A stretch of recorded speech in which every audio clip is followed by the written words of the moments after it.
Hello, my name is Wasifa, and today we're going to unlock a simple secret to powerful English, mastering the tiny but mighty word, who. We're diving into a quick grammar lesson that will instantly boost both your speaking and your writing skills. Get ready to transform your English sentences from simple to sophisticated. Take a look at these two short sentences. Wasifa is a teacher. Wasifa likes flowers.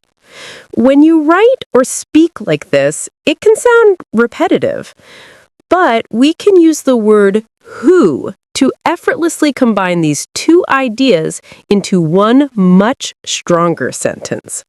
Wasifa is a teacher who likes flowers. In grammar, the word who is called a relative pronoun. You might also hear of other relative pronouns like that and which. These are fantastic words because they act like linguistic glue. They take two separate ideas and seamlessly fuse them into a single, cohesive sentence.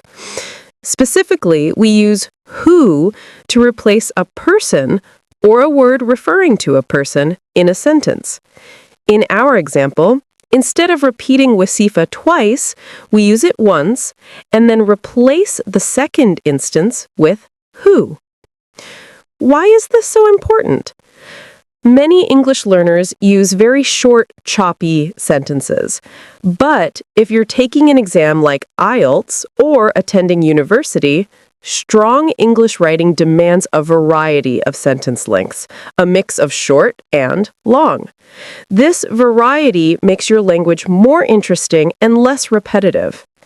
Relative pronouns are your key to achieving that fluency and clarity. They make your meaning much clearer to the listener and the reader. Let's look at some examples to see just how easy this is.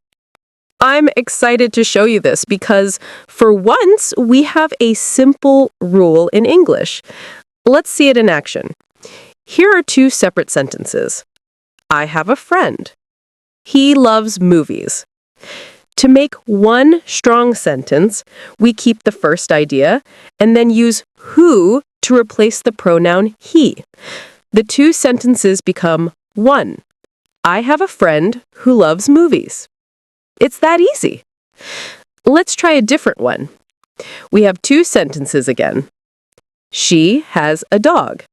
The dog drools a lot. And drool, by the way, means saliva coming from the mouth. Now, in many cases, we can treat a beloved pet like a person, so we can use who. We keep the first part, she has a dog, and instead of repeating the dog, we use who. She has a dog who drools a lot. This new sentence is better because it's shorter, clearer, and much stronger than saying the two ideas separately. Here's a final simple example. I have a brother.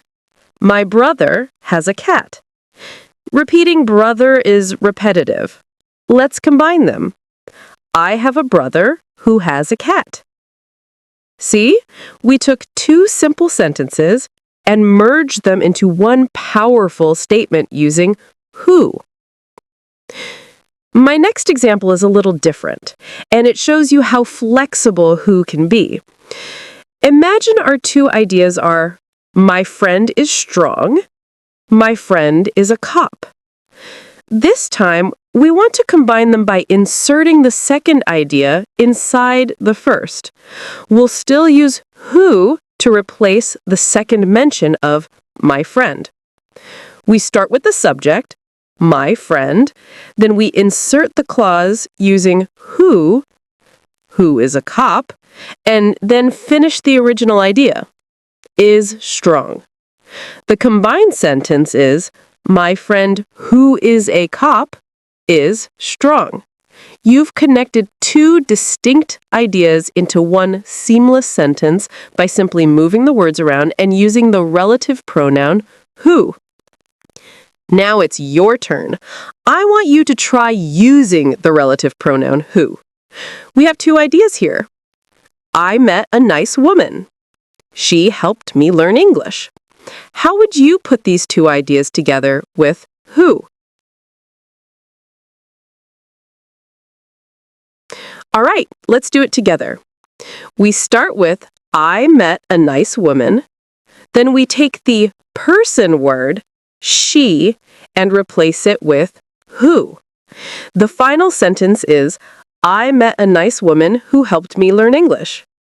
Well done! You did what sounds complicated but is actually quite easy.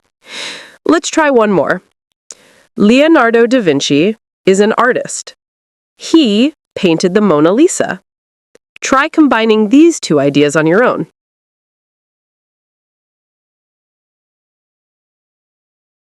The answer is Leonardo da Vinci is an artist who painted the Mona Lisa. Fantastic! You've just turned simple, basic sentences into stronger, more complex sentences using the relative pronoun who. We've talked about the relative pronoun who, and you've seen how easy it can be to level up your sentences by combining two ideas into one. Start practicing this technique today to make your speaking and writing more fluent and sophisticated. Thank you so much for watching. If you found this video helpful, please subscribe to the channel and check out my other videos on grammar, vocabulary, listening, and so much more. Thanks again for watching, and until next time, take care.